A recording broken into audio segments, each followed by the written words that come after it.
नमस्कार, मैं दीपक सिंह सरूची। 1947 में भारत पाकिस्तान के बंटवारे के लिए जनसंख्या का कथित धार्मिक असंतुलन जिम्मेदार है। भारत में धार्मिक आबादी के संतुलन पर जोर देते हुए आरएसएस प्रमुख मोहन भागवत ने यह बात कही है। भागवत ने कहा कि धर्म आधारित जनसंख्या के असंतुलन को नज़रअंदाज नहीं किया जा सकता है, क्योंकि जनसंख्या में असंतुलन से भौगोलिक सीमा में बदलाव होता है। ईस्ट तिमोर, दक्षिण सूडान और कोसोवो का उदाहरण देते हुए भागवत ने कहा कि अगर जनसंख्या में असंतुलन नहीं होता तो यह देश नहीं बने होते। विजयादशमी के मौके पर नागपुर के रेशमी बाग में संघ कार्यकर्ताओं को संबोधित करते हुए आरएसएस प्रमुख मोहन भागवत ने सामाजिक समरसता से लेकर महिलाओं के सशक्तिकरण, जनसंख्या नीति, रोजगार बढ़ाने और दलितों के साथ भेदभाव बंद करने जैसे तमाम मुद्दे उठाए। इसके अलावा रोजगार को लेकर भागवत ने जो कहा, अब उसको लेकर भी वह विपक्ष के निशाने पर आ गए हैं। दरअसल भागवत ने अपने संबोधन के दौरान कहा, भारत जैसे विशाल जनसंख्या वाले देश में आर्थिक तथा विकास नीति रोजगार उन्मुख हो या अपेक्षा स्वाभाविक ही कही जाएगी, लेकिन रोजगार यानी केवल नौकरी नहीं, यह समझदारी समाज में भी बढ़ानी पड़ेगी। कोई काम प्रतिष्ठा में छोटा या हल्का नहीं है। परिश्रम, पूंजी तथा बौद्धिक श्रम सभी का महत्व समान है। उद्यमिता की ओर जाने वाली प्रवृत्तियों को प्रोत्साहन देना होगा। स्टार्टअप इसमें अहम भूमिका निभा रहा है। इसे और आगे बढ़ाने की ज़रूरत है। अगर ऐसे ही सब लोग सरकारी नौकरी के पीछे दौड़ेंगे तो नौकरी कितनी दे सकते हैं। किसी भी समाज में सरकारी और प्राइवेट मिलाकर ज़्यादा से ज़्यादा 10, 20, 30% नौकरी होती है। बाकी सबको अपना काम खुद करना पड़ता है। याद कीजिए, मोदी सरकार के पहले कार्यकाल में तत्कालीन बीजेपी अध्यक्ष और सांसद अमित शाह ने राज्यसभा में अपने पहले भाषण के दौरान कहा था कि बेरोजगारी से अच्छा है कि युवा मेहनत कर पकौड़े बेचें। इससे पहले एक चैनल के इंटरव्यू में प्रधानमंत्री मोदी भी पकौड़े बेचने को रोजगार बता चुके हैं। तो क्या आप बेरोजगारी से निपटने के लिए सरकार के पास यही मॉडल बचा है? धार्मिक आधार पर जनसंख्या के असंतुलन का सच क्या है? आज इन्हीं तमाम मुद्दों पर होगी बात आपके अपने कार्यक्रम मसला क्या है में।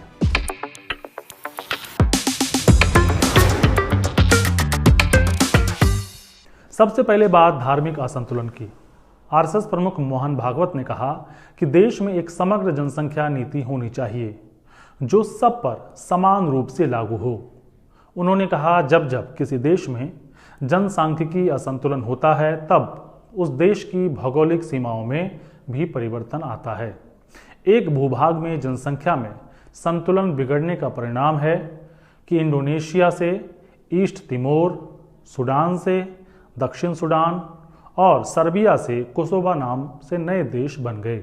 भागवत ने बी.आर. आम्बेडकर और महर्षि अरविंदो के विचारों का हवाला देते हुए आगे कहा, कथित अल्पसंख्यकों में यह डर पैदा किया जा रहा है कि उन्हें हमसे या संगठित हिंदुओं से खतरा है। मोहन भागवत ने उदयपुर की घटना का भी जिक्र किया।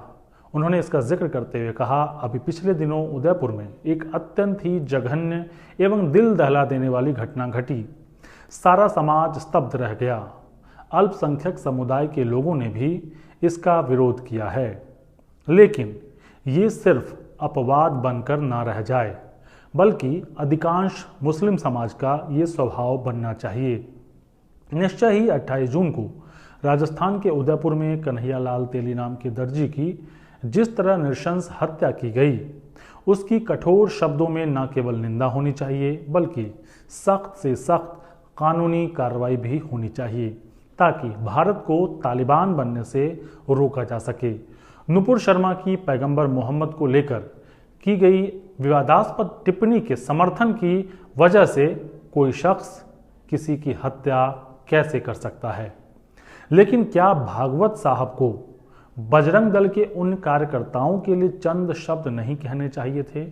जिन्होंने मध्य प्रदेश, गुजरात जैसे कई राज्यों में गरबा पंडालों के बाहर मुसलमानों की पिटाई की। एक बार उन विजुअल्स को देखिए और तय कीजिए कि क्या यह तालिबानी सभ्यता नहीं है।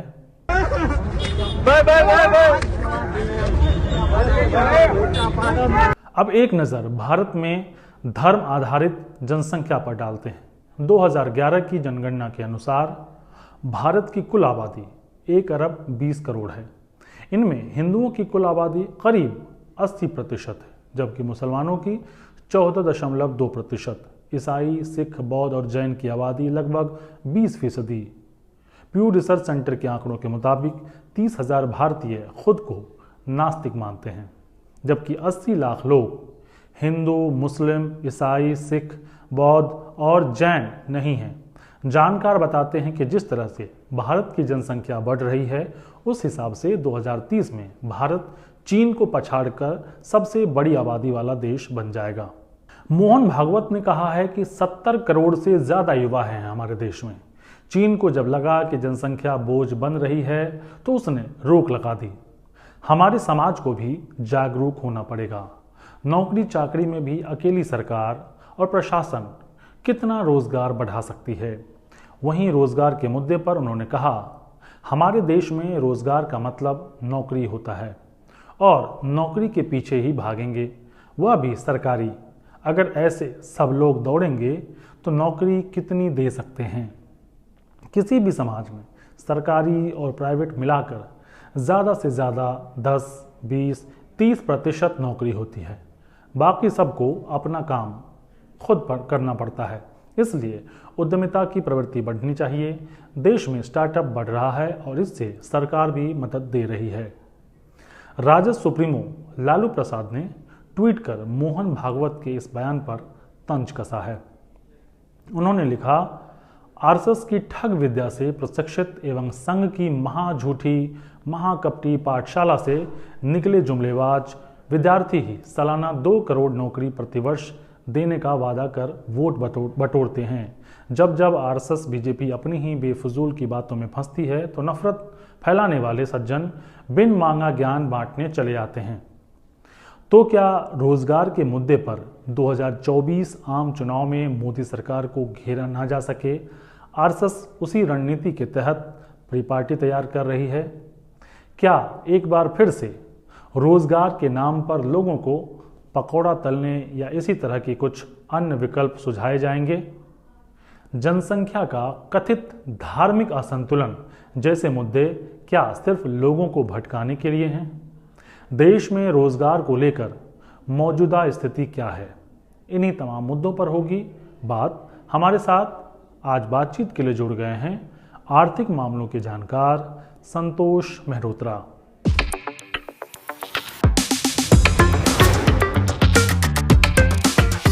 नमस्कार सर, हमारे आज के कार्यक्रम में जुड़ने के लिए आपका बहुत धन्यवाद। कल आपने मोहन भागवत का बयान सुना होगा। उन्होंने जो कुछ कहा है नौकरी को लेकर, उन्होंने कहा है कि हमारे देश में एक धारणा है कि नौकरी मतलब सरकारी नौकरी। सरकारी और प्राइवेट नौकरी मिला दें तो 10, 20, 30 इससे ज़्यादा सरकार नहीं दे सकती है। क्या ये वाकई स्थिति ऐसी ही है या फिर कुछ और ही कहानी है जो छुपाया जा रहा है? कहानी तो बहुत व्यापक किस्म की बेरोजगारी है और ये सबसे बड़ी दिक्कत ये है कि निजी क्षेत्र में ही रोजगार पैदा नहीं हो रहा। इसी वजह से सरकारी नौकरी की तलब और बढ़ गई है, क्योंकि इस प्रकार की सरकारी नौकरी की तलब और मांग 8-10 साल पहले नहीं होती थी। उसका कारण ये बहुत साफ है, क्योंकि उस दौर में 2004 और 12 के बीच में हमारे आंकड़े, सरकारी आंकड़े बताते हैं कि 75 लाख नई गैर कृषि क्षेत्र में रोजगार पैदा हो रहा था और बेरोजगारी दर 2% पे थी। और वही बेरोजगारी दर 17-18 में ही आकर के सरकारी आंकड़े बताते हैं कि वो 6% से ज्यादा हो गई, यानी कि तिगनी लगभग हो गई। और बेरोजगार जो 2012 में 1 करोड़ थे, 10 मिलियन, उन बेरोजगारों की संख्या बढ़कर के 3 करोड़ हो गई, यानी कि 3 गुना, 30 मिलियन।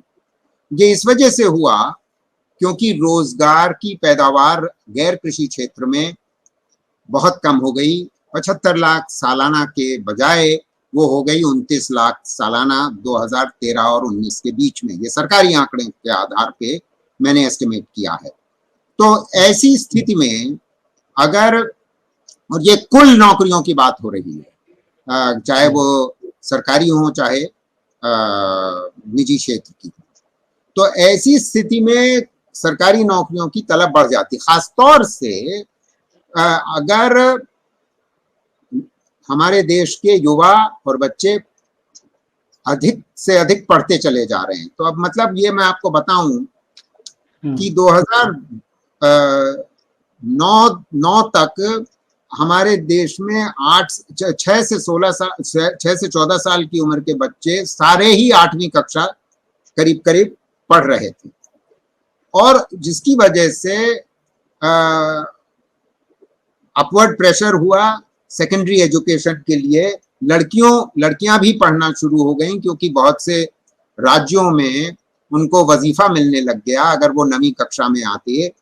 तो जो ग्रोस एनरोलमेंट रेशो 2010 में सेकेंडरी के लिए, यानी कि माध्यमिक शिक्षा के लिए 9वीं और 10वीं कक्षा के लिए जो हुआ करता था 58% 2010 में, वो बढ़कर के 85% हो गया 2015 में। तो अब ज्यादा से ज्यादा लोग यंग पीपल पढ़े लिखे जा रहे हैं, युवा पढ़े लिखे जा रहे हैं, तो नौकरी ढूंढेंगे जाहिर है, और कृषि क्षेत्र में तो ढूंढेंगे नहीं। जी, सरकार को कहाँ फेल पाते हैं नौकरी देने में? आखिर क्या कमी है सरकार की तरफ से? तो सरकार की कमी आर्थिक नीतियों में है, पहली चीज। और दूसरी कमी सरकार की ये है कि सरकार स्वास्थ्य सेवाओं पे खर्च नहीं करना चाहती, और शिक्षा पे उतना नहीं खर्च करना चाहती। ये 2 क्षेत्र हैं जिनमें नौकरियां, सरकारी नौकरियां दी जा सकती हैं। तीसरी बात कि पुलिस में बहुत सी भर्तियां की जा सकती हैं, क्योंकि बहुत से रिक्त स्थान हैं, टीचरों के स्थान रिक्त हैं, डॉक्टरों नर्सेस के स्थान, सरकारी स्थान रिक्त हैं, तो इनको भरा जा सकता है। जजेस के स्थान रिक्त हैं, अगर पुलिस और जजेस के स्थान भर दिए जाएं तो हमारे देश की जो गवर्नेंस है वो सुचारू रूप से चल सकती है। मतलब पुलिस फोर्स स्ट्रेंथन हो सकती है, तो लॉ एंड ऑर्डर बेटर हो सकता है, जिसकी वजह से निजी निवेश हो सकता है ज्यादा, और नौकरियां पैदा हो सकती है, रोजगार। जी, और भी रोजगार। और जैसे मैंने कहा कि अगर हम अपने देश के सामाजिक मानक को सुधारना चाहते हैं, तो स्वास्थ्य सेवाएं अगर हम इम्प्रूव करें, क्योंकि वो स्थान रिक्त को भरा जाए, और शिक्षा सेवाओं में टीचरों की कमी जो है वो खत्म हो, तो वो भी स्थान वहां भी रिक्त हैं, तो हमारी स्वास्थ्य और शिक्षा सेवाएं ज्यादा सुधार होगा, और वो ज्यादा अच्छा काम करेंगी, और इसलिए बच्चे और अच्छी तरीके से तैयार होंगे, प्रोडक्टिविटी बढ़ेगी, जिसे ह्यूमन कैपिटल कहते हैं, तो उनको नौकरी मिलने की और संगठित क्षेत्र में नौकरी मिल जाएगी, गुंजाइश बढ़ जाएगी। जी, मैं ये समझना चाहता हूं कि क्योंकि आरएसएस प्रमुख ऐसे ही कुछ नहीं बोलते हैं, तो क्या, और 2 साल के बाद जो है आम चुनाव होना है, तो क्या आपको लगता है कि चूंकि 2018 का याद होगा जब अमित शाह ने राज्यसभा में भाषण के दौरान कहा था कि आदमी को जो है अपने रोजगार के बारे में बातचीत करना चाहिए, पीएम मोदी ने खुद एक इंटरव्यू में कहा था कि पकौड़ा तलना भी रोजगार है, तो क्या ये माना जाए कि 2024 की फिर से तैयारी शुरू हो रही है, और इससे पहले कि विपक्ष घेरे रोजगार के मुद्दे पर, आप पहले ही कह दे रहे हैं कि भैया रोजगार देख लो, वो रोजगार कुछ भी हो सकता है, सिर्फ नौकरी को मत रोजगार कहो? पहली बात तो मुझे ये समझ में आई कि मोहन भागवत जी और होसबोले जी सरकार को चिता रहे हैं कि आप इस बात को टाल सकते हैं, मगर इसको बिल्कुल नकार नहीं सकते। आप टाले हुए हैं लगता है इस समस्या को, मगर ये अब टल नहीं सकती, और देर आए दुरुस्त आए। अब ये सरकार जागेगी सुषुप्त अवस्था से कि नहीं, ये तो देखना पड़ेगा। मगर ये साफ हो गया है कि युवा बहुत विक्षिप्त है और बहुत दुखी है, क्योंकि उसकी आकांक्षाएं थी जब वो पढ़ रहा था, तो कि उसको चाहे नौकरी मिलेगी या मतलब रोजगार, या उसको रोजगार मिलेगा, यानी कि सेल्फ एम्प्लॉयमेंट। दिक्कत यह है कि सरकार की नीतियां इतनी क्षीण हैं। वो कहते हैं हम मुद्रा कर रहे हैं, मुद्रा लोन दे रहे हैं, तो मुद्रा लोन की कहानी भी सुन लीजिए कि मुद्रा लोन जो नए लोगों को दिया जाता है उसमें से 95% लोग वो शिशु अवस्था में, मतलब वो शिशु, किशोर और प्रौढ़ ऐसे कुछ ऐसे नाम हैं उनके मुद्रा लोन्स के। तो शिशु किसको कहते हैं? 50,000 का ऋण से कम।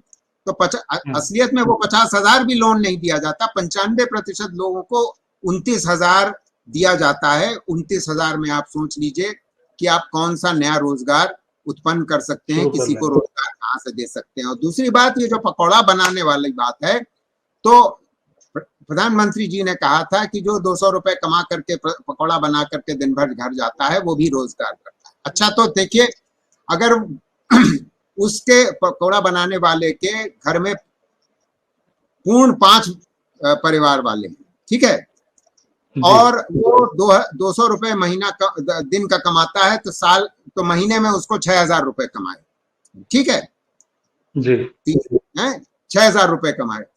अब 6,000 रुपए में 5 लोगों की वो पॉवर्टी लाइन से कम की आमदनी है। 6,100 पॉवर्टी लाइन है 19-20 में, तेंदुलकर पॉवर्टी लाइन। अब आप समझ लीजिए, और ये तो ग्रामीण क्षेत्र में है, और अगर शहरी क्षेत्र में तो वही गरीबी रेखा 7,300 रुपए है 5 लोगों के लिए, अगर वो पकौड़ा बनाता है। तो आप अगर 6,000 रुपए कमा रहे हैं तो आप तो कहाँ पहुंच पाइएगा? आप तो गरीबी रेखा के नीचे ही रहिएगा।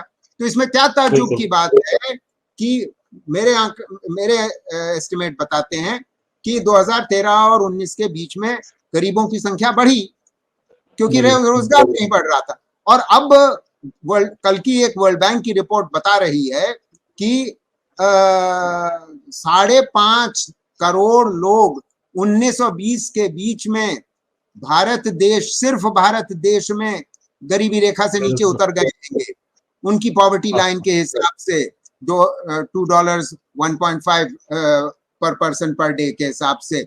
और ये 80% हुआ जो उनका, जो दुनिया भर में गरीबी रेखा से नीचे उतरे 2020 में। तो ये भी समझ लीजिए कि जो गरीबी रेखा से नीचे उतरे कोविड के दौरान हमारे देश में, उसका 80% दुनिया भर में उसका 80% हमारे देश ने उसका योगदान किया। चलिए सर, आप बातचीत के लिए जुड़े और मुझे लगता है पकौड़ा तलने को लेकर सोशल मीडिया पे काफ़ी व्यंग किया गया था, लेकिन इसकी असल वजह क्या है, क्यों इस तरह के बयान का विरोध करना चाहिए, जो आपने समझाया है कि किस तरह से 5 लोगों के परिवार पकौड़ा तलने के बावजूद गरीबी रेखा को पार नहीं कर पा रहा, उसकी जो मिनिमम कमाई है वो भी नहीं हो पा रही है। तो मुझे लगता है कि लोग इस बात को समझेंगे कि आरएसएस प्रमुख ने जो कहा है वो शायद सरकार के लिए इशारा है, और अगर सरकार इस बात को नहीं समझेगी तो हो सकता है कि आने वाले चुनाव में सरकार को इस बात का खामियाजा भुगतना पड़े। आप हमारे साथ बातचीत के लिए जुड़े और अपनी इतनी महत्वपूर्ण जानकारी दी, इसके लिए बहुत बहुत धन्यवाद। नमस्कार।